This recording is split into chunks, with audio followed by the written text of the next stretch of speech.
and then as it flows down into India, it's many colors. I think when you come from the east going into like Gujarat and Mumbai, the fishing fleet that's off the coast there gives you a little bit of a beacon that here we come. And then all throughout India, I think the impression I had was it was just like this network of lights.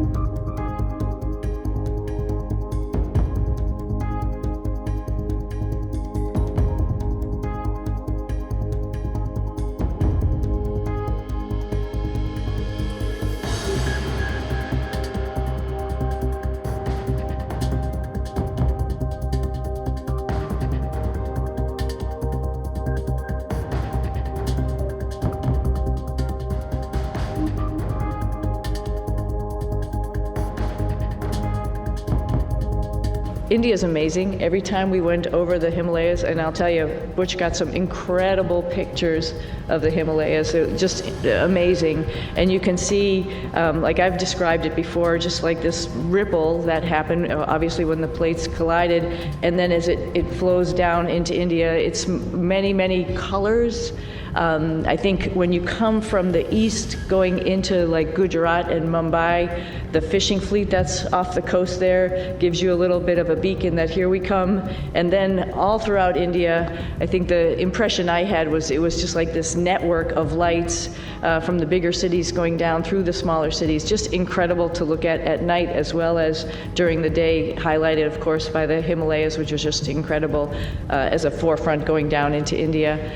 I hope, and I think for sure, I'm going to be going back to my father's home country and visiting with people and getting excited about the first, or not the first, but the Indian astronauts who's going up on the Axiom mission coming up. Pretty awesome. They'll have a hometown hero there of their own that will be able to talk about how wonderful the International Space Station is from his perspective. But I hope I can meet up at some point in time and we can share our experiences with as many people in India as possible, because it's a great country, another wonderful democracy that's trying to put its foot in the space countries, and we'd love to be part of that and help them along. Do you plan to take your crew members on that trip with you? Absolutely. You might stick out a little bit, but that's okay. We'll get you all primed with some spicy food. We'll be good. Unique, and they both have their purpose and made to do the same thing, but I think what's really cool is, give a problem to do for two different people and see how they solve it. Starliner is a really awesome spacecraft, like Butch had mentioned, with the integration of manual control as well as automation, as well as its vision systems.